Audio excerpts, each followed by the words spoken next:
ये कहानी शुरू होती है साउथ ईस्ट एशिया के एक जंगल से, जहां पर एक व्यक्ति बुलडोजर की मदद से पेड़ों को काट रहा था। तभी उसका नजर जंगल की ओर जाता है, जहां पर वो एक व्यक्ति की झलक देखता है जो उसके साथी के ऊपर हमला कर रहा होता है। जब वो अपने साथी को देखने जाता है तो उसका सर धड़ से अलग और खून से लथपथ होता है, जिसको देखकर वो आदमी जोर से भागने लगता है और भागते हुए वो एक ट्रैप में गिर जाता है। उस ट्रैप में गड्ढा खुदा हुआ था जिसके अंदर ढेर सारे स्पाइक्स निकली हुई थी। अब वक्त रहते वो वहां से निकलता है, लेकिन आगे जाकर वो एक बेल के जाल में फंस जाता है और उल्टा लटक जाता है। लेकिन तभी एक जंगली उसके पास में आकर उसे कुल्हाड़ी से मार डालता है। लेकिन कहानी की असली शुरुआत तो अब होती है, जहां पर हम दो जवान कपल्स को देखते हैं, जिसके अंदर एजे और उसकी बीवी माया, साथ ही रिची और उसकी बीवी जैस्मिन होती है। अब ये चारों ही कॉलेज टाइम के दोस्त होते हैं। रिची एक प्लान बनाता है कि वो काया किंग ट्रिप के लिए जाएंगे। अब जिन लोगों को काया किंग ट्रिप के बारे में नहीं पता, तो उनको मैं बता दूं कि ये ट्रिप एडवेंचरस होती है और रिवर के अंदर कायक से घुमा जाता है। खैर, इन सब का खर्चा भी रिची ही उठा रहा था और साथ ही साथ ये लोग वहां पर सेलिब्रेशन भी करते हैं, क्योंकि रिची की कंपनी ने काफी अच्छा स्कोर किया था। जिसके बाद हम एजे और माया को उनके रूम में देखते हैं, जहां पर अजय को लग रहा था कि रिची उन्हें नीचा दिखा रहा है। पूरी ट्रिप का खर्चा वह ऐसे उठा रहा था जैसे कि वो लोग इसे अफोर्ड नहीं कर सकते। माया उसे तसल्ली देती है और याद दिलाती है कि वो और रिची स्कूल के वक्त से बेहतरीन दोस्त है और ये कोई बड़ी बात नहीं है। लेकिन एजे अब भी नाराज होता है कि जब रिची ने अपनी कंपनी शुरू की थी तो उसने उसे साथ शामिल नहीं किया, हालांकि वो दोनों बहुत करीबी दोस्त थे। खैर, अब अगले दिन वो ट्रिप के लिए तैयार हो रहे होते हैं, जहां पर उन्हें उनका गाइड निक मिलता है। निक उन सबको अपने साथ रिवर तक ले जाता है, जहां पर 3 राफ्ट के अंदर वो लोग अपना एडवेंचर शुरू करते हैं। यानी कि कायक के अंदर एक कायक पर एजे और माया होते हैं, एक पर रिची और जैस्मीन और एक पर निक होते हैं। वो लोग अब आगे बढ़ते हैं, लेकिन आगे बढ़ने से पहले निक उन सभी का फोन कलेक्ट कर लेता है और अब 2 दिन तक कोई भी फोन नहीं होगा, क्योंकि सिग्नल्स तो वहां पर वैसे भी नहीं मिलते थे। लेकिन एजे अपना फोन नहीं देता। अब एजे के अलावा सारे लोग निक को फोन दे देते हैं और निक उन्हें अपने पास रख लेता है। जिसके बाद वो लोग आगे बढ़ने लगते हैं। इसके निक बताता है कि उसके बाप दादा और परदादा सभी इस इलाके में गाइड थे। वो बताता है कि उसका परदादा सबसे पहले यहाँ आया था, लेकिन एक मकामी कबीले को देखने के बाद गायब हो गया। कुछ वक्त बाद उसका सामान मिला, जिनके साथ इंसानी हड्डियां भी थी। इसका मतलब है कि वह कबीला आदमखोर है। लेकिन निक उन्हें यकीन दिलाता है कि उनका इलाका बहुत दूर और बंद है। लड़कियां ये सुनकर डर जाती हैं, लेकिन लड़के सोचते हैं कि ये सिर्फ एक फर्जी कहानी है।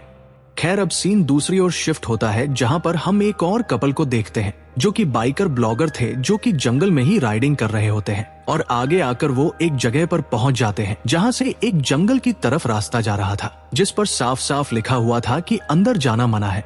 लेकिन वो दोनों उसके बावजूद भी नहीं मानते और उस रास्ते पर ही जाने लगते हैं। लेकिन आगे बढ़ते ही उनके साथ आइकॉनिक मूवी रॉन्ग टर्न वाला सीन हो जाता है, जिसके अंदर चलती गाड़ी पर कोई आदमी उन पर हमला कर देता है, जिससे कि वो वहीं पर गिर जाता है और ध्यान भटकने की वजह से वो लड़की भी गिर जाती है। लेकिन जल्दी से उठकर पास जाकर देखती है तो उसके पैरों तले जमीन खिसक जाती है, क्योंकि किसी ने हमला करके उसके बॉयफ्रेंड के सर को उसके धड़ से अलग कर दिया था। दूसरी तरफ एजे और रिची बच्चों की तरह पानी उछालकर एक दूसरे पर फेंक रहे होते हैं, मगर फिर एजे गलती से एक सांप रिची की कश्ती में फेंक देता है, जिस पर रिची और जैस्मीन घबराकर पानी में छलांग लगा देते हैं। एजे जोर जोर से हंसने लगता है और मजाक उड़ाने के लिए रिची की वीडियो बनाना शुरू कर देता है। उसी वक्त वो खुद भी दरिया में गिर जाता है, जिससे कि उसका फोन रिवर में कहीं पर गिर गया था।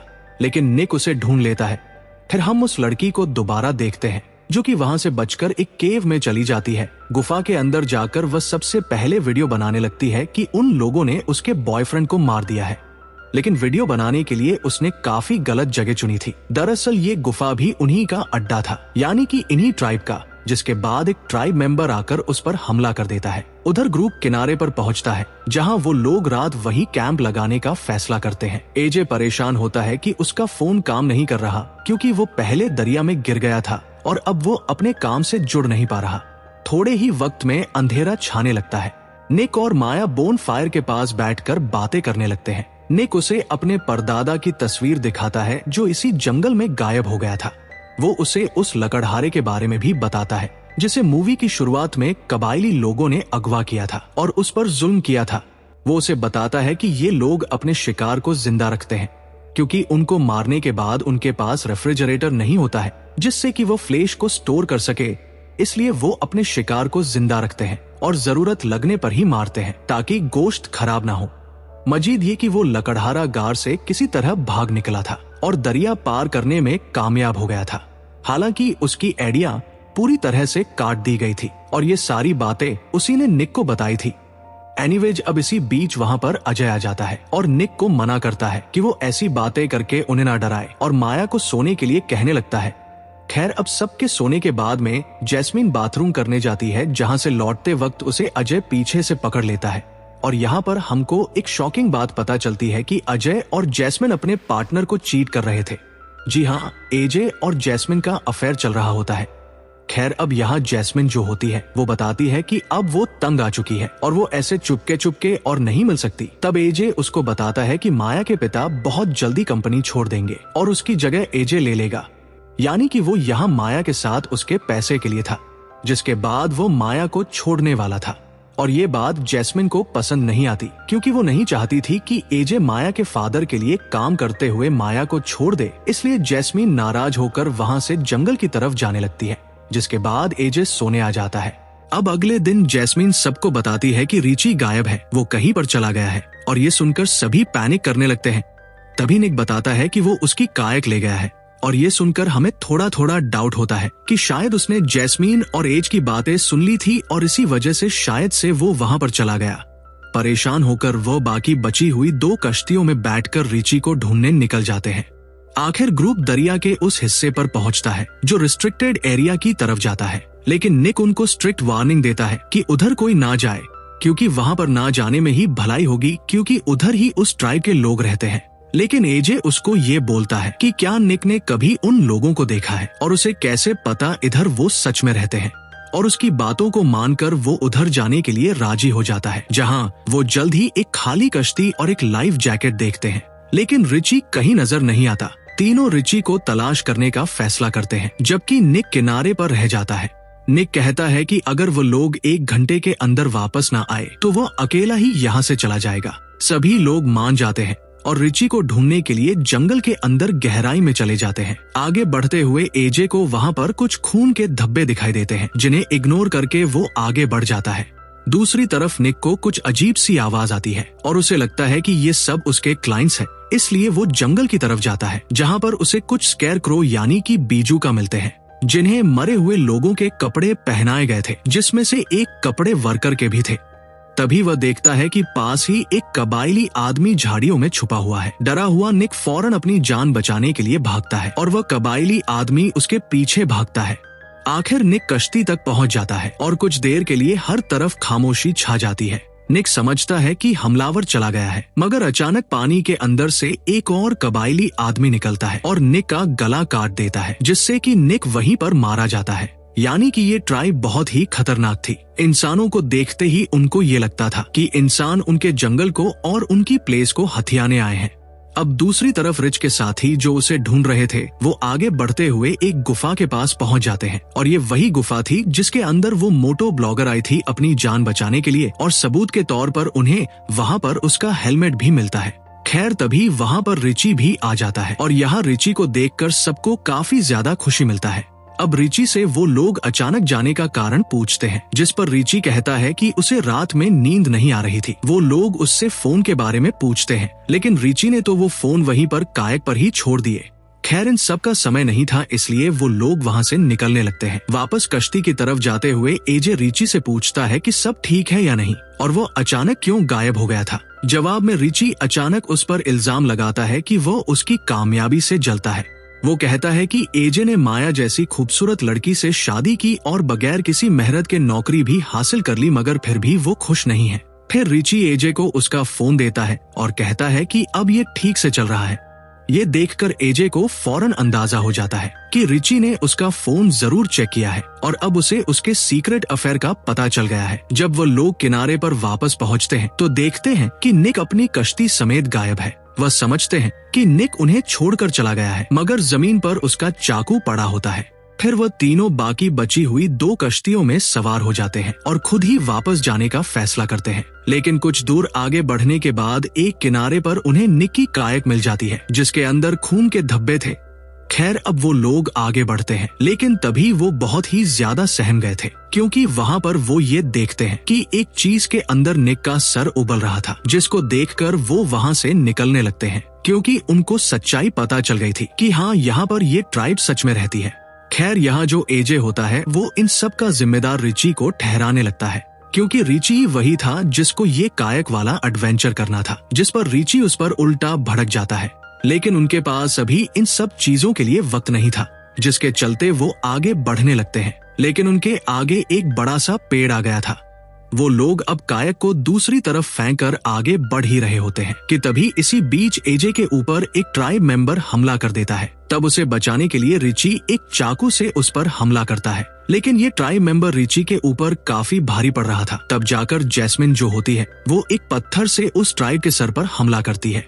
दूसरी तरफ एक और कबायली दूर से सब कुछ देख रहा होता है, मगर वो दखल अंदाजी नहीं करता। फिर वो लोग देखते हैं कि पानी की लहरें उनकी कश्तियों को ले गई हैं, इसलिए वो फौरन कश्तियों को तलाश करने निकल जाते हैं। इसके बाद वो कबायली जो सब कुछ देख रहा था अपने दोस्त के पास आता है जो मरने वाला होता है। वो उसके सीने में एक कुल्हाड़ी मारता है और उसकी तकलीफ खत्म कर देता है। फिर वह अपने दोस्त का दिल निकाल कर खाने लगता है। खैर, अब ये लोग वहाँ से भागने लगते हैं और उनके पास भागने के अलावा कोई रास्ता भी नहीं था, इसलिए वह जंगल से होते हुए जीप की तरफ जाने लगते हैं। लेकिन होता यह है कि रास्ते में एजे और रिची दोबारा से बकवास करने लगते हैं, जिस वजह से रिची उसे रोकता है। खैर, इसके बाद वो लोग एक जगह पर रुक जाते हैं जहाँ पर माया उनके लिए फल काटती है। अब रात में सबके सोने के बाद रिची जगा हुआ था। तभी वहाँ पर माया आती है और उससे बात करने लगती है और यहाँ पर हमको पता चलता है कि जैस्मिन प्रेग्नेंट है, लेकिन उसके पेट में पल रहा बच्चा रिची का नहीं था। और ये बात रिची को अच्छे से मालूम थी क्योंकि उसने पहले ही टेस्ट करवा लिया था। लेकिन ये बात जैस्मिन को नहीं पता कि रिची को सब कुछ मालूम पड़ चुका है। खैर, अब रिची माया को कहता है कि इससे उसे कोई फर्क नहीं पड़ता और वो अभी भी जैस्मिन के साथ रहना चाहता है। कुछ देर बाद एजे अपनी बारी का पहरा देता है और मच्छर उसको तंग करते हैं, इसलिए वो कुछ कीचड़ उठाकर अपने जिस्म पर लगा लेता है। उधर दूर कहीं है हम वो कबायली आदमी देखते हैं जो पहले आया था। वो छुप कर घूम रहा होता है और हमला करने का मौका तलाश कर रहा होता है। एजे जमीन पर लेट जाता है और खुद को कीचड़ में छुपा लेता है। जल्द ही वो कबायली आदमी इत्तेफाक से उसके पास से गुजरता है, लेकिन उसे एजे नजर नहीं आता। एजे इस मौके का फायदा उठाता है और चाकू से उस पर हमला कर देता है, लेकिन कबायली बहुत ताकतवर होता है और आसानी से कुल्हाड़ी से एजे को बेहोश कर देता है। खुशकिस्मती से अचानक रिची आ जाता है और पीछे से उस पर हमला कर देता है, जबकि बेहोश एजे फिसल कर खाई से नीचे गिर जाता है। जिसके बाद एजे की आंख खुलती है और वो आगे बढ़ता है। आगे बढ़कर वो रिची को बंधा पाता है। तभी एजे उसके पास आता है, उसे कहता है कि वो उन दोनों का ध्यान रखेगा और उससे वादा करता है कि वो जैस्मीन को कुछ नहीं होने देगा। और इतना कहकर वो जैस्मीन और माया के पास चला जाता है। जिसके बाद वो लोग रिची को अपने साथ ले जाते हैं, जहाँ पर ले जाकर वो उसके पैरों पर कट मार देते हैं ताकि वो भाग ना पाए। लेकिन रिची वहाँ से भागने लगता है। जख्मी रिची जंगल में लंगड़ाता हुआ निकलता है और बेहद कोशिश करता है कि रास्ता ढूंढ ले, लेकिन वो खो जाता है और देखता है कि कबायली लोग उसे चारों तरफ से घेर चुके हैं। वह जल्दी से उस नौजवान लड़के के पास पहुंचता है जो पहले आया था और उससे मदद की दरख्वास्त करता है, लेकिन वो उसकी कोई हेल्प नहीं करता और उल्टा उसे धक्का दे देता है, जिससे कि रिची एक स्पाइक पर गिर जाता है और उसकी वही ही मौत हो जाती है। खैर, सुबह माया और जैस्मिन रिच के बारे में पूछते हैं, जिस पर वो उन दोनों से झूठ बोलता है कि रिची जीप को ढूंढने के लिए आगे निकल गया है। इतना सुनकर वो लोग आगे बढ़ने लगते हैं, लेकिन ट्राइब के लोग उनका भी पीछा करने लगते हैं, जिसके कारण वे लोग बहुत घबरा जाते हैं। इसलिए वह दोबारा जंगल में भाग जाते हैं और शिद्दत से हमलावरों से बचने की कोशिश करते हैं। लेकिन बदकिस्मती से जैस्मिन एक फंदे में फंस जाती है, जिससे एक स्पाइक जैस्मिन के शोल्डर के अंदर घुस गया था। अब जो जैस्मिन होती है वो इस वजह से काफी पैनिक करने लगती है, क्योंकि वो प्रेग्नेंट भी थी। तब एजे पेड़ों की छाल को एक रस्सी की तरह इस्तेमाल करता है और माया को गड्ढे में उतारता है, जिसके बाद में माया जैस्मिन की बॉडी से स्पाइक निकालकर उसे ऊपर लेकर आती है। अब वे लोग आगे जाकर एक वाटरफॉल पर पहुंच गए थे और इसी रास्ते से वो वर्कर बचकर भाग निकला था। वो लोग वाटरफॉल के अंदर कूदते हैं। आगे उन्हें एक कायक मिल जाती है। अब एजे उन दोनों को उसमें बैठाकर वहां से निकलने लगता है, लेकिन अभी भी ट्राइब का एक मेंबर उनका पीछा कर रहा था। कुछ देर बाद लड़कियां सो जाती हैं और एजे अचानक कायक से निकलकर दोबारा जंगल की तरफ जाता है। वो अपने फोन पर वीडियो बनाता है जिसमें वो अपनी हालत बताता है और ये कि किस तरह कबीले के लोग उनके पीछे हैं। फिर वो अपना फोन एक दरख्त की शाख पर रखकर ऊंची आवाज में वीडियो चलाता है। ये जल्द ही एक कबायली की तवज्जो अपनी तरफ खींचता है जो फोन ढूंढकर वीडियो देखने लगता है। एजे इस मौके का फायदा उठाकर पीछे से उस पर हमला करता है, लेकिन ये ट्राइब के मेंबर्स काफी ज्यादा शक्तिशाली थे।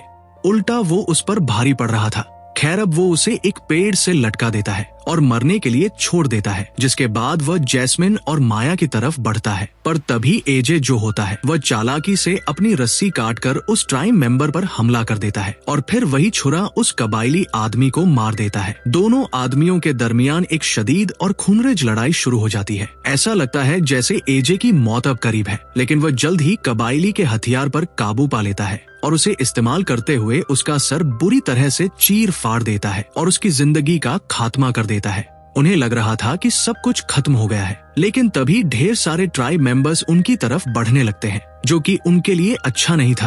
अब एजे को पता था कि उसे क्या करना है। वो काक को धकेलकर उनसे अकेला भिड़ने चला जाता है और यह देखकर माया और जैस्मिन उसे रोकते हैं, लेकिन उसे एक प्रॉमिस पूरा करना था। लेकिन यहाँ पर इस कोशिश में वे ट्राइब के लोग मिलकर उसे खत्म कर देते हैं। इसी बीच में जैस्मिन और माया बचकर आगे निकल जाती है, जहाँ से वो एक बड़ी चट्टान पर चढ़ना शुरू करती है। काफी मेहनत के बाद आखिर वह दोनों जंगल से बाहर निकलने में कामयाब हो जाती है, जिसके बाद एक किनारे पर एक गाड़ी उनके सामने रुकती है और वो लोग उनकी हेल्प करते हैं। इसी के साथ में रिवर ऑफ ब्लड मूवी यहीं पर खत्म हो जाती है। मूवी पसंद आई हो तो वीडियो पर लाइक और कमेंट जरूर करें और ऐसे ही मूवी दोबारा देखने के लिए चैनल को सब्सक्राइब करें।